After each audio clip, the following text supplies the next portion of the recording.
দুই হাতের তালুতে থাপড়িয়ে থাপড়িয়ে বানানো হচ্ছে বিখ্যাত রুটি। বিশেষ কায়দায় বানানো সেই রুটি আবার বিক্রি হয় কেজি দরে। রুটি বিক্রি করি 100-120 টাকা। মানিকগঞ্জের ঐতিহ্যবাহী ঘিওর হাটে এই রুটির নামও থাপড়ানো রুটি। সপ্তাহের প্রতি বুধবার বসে এই হাট, যার অন্যতম আকর্ষণ হলো থাপড়ানো রুটি। হাটের দিন সকাল থেকেই শুরু হয় থাপড়ানো রুটি তৈরির কারিগরদের ব্যস্ততা।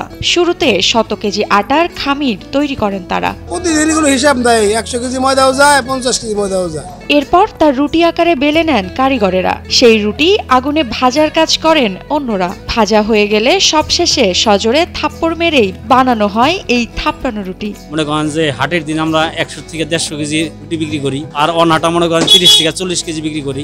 বিশেষ এই রুটি খাবার প্রেমীদের এতই পছন্দের যে এখানে রুটি না খেয়ে বাড়ি ফেরেন না কেউ। হাটে আসলেই এটা একটা অভ্যাসে পরিণত হয়ে গেছে যে ময়দা রুটি আর মিষ্টি মানে খাইবই। বাড়ি থেকে ভাত খাওয়া দাওয়া করে আসার পরও পেট ভরা থাকলেও একটা রুটি না খাইলে মানে ভালো লাগে না।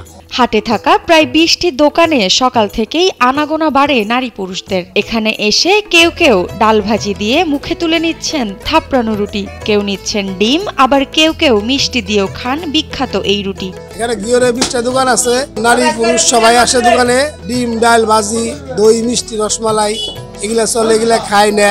বর্তমানে দোকানের সংখ্যা কমলেও থাপড়ানো রুটির চাহিদা আর সুনাম একটুও কমেনি। তাই তো দূর দূরান্তের ক্রেতা বিক্রেতারা বেচাকেনা শেষে একবার হলেও ঢু মারেন এসব দোকানে। এদিকে বাপ দাদার আমল থেকে চলে আসা এই রুটির ব্যবসাকে ধরে রেখেছেন অনেকে। এই আয় দিয়েই চলে তাদের সংসার। আমরা ঘিওরহাটে আসলেই এই রুটি খাই, খুব ভালো লাগে। খিদা লাগলেও খাই, না লাগলেও খাই। ঘিওরের থাপড়ানো রুটি খেতে মজা, দামও খুব কম। আগেও আমরা খাইছি, এখনো খাইতেছি। ভেজাল মুক্ত ও দামে কম হয় নিজেরা খাওয়ার পাশাপাশি পরিবারের সদস্যদের জন্য অনেকেই বাড়িতে নিয়ে যান বিশেষ এই রুটি। আমার দাদাই করতে ব্যবসা, আমার বাপে করতো, এখন আমি করি। মোটামুটি 100 বছরের উপর হয়ে গেছে ব্যবসা। আমাদের বিক্রিও ভালো হয়, আমরা মোটামুটি ভালো বিক্রি করি।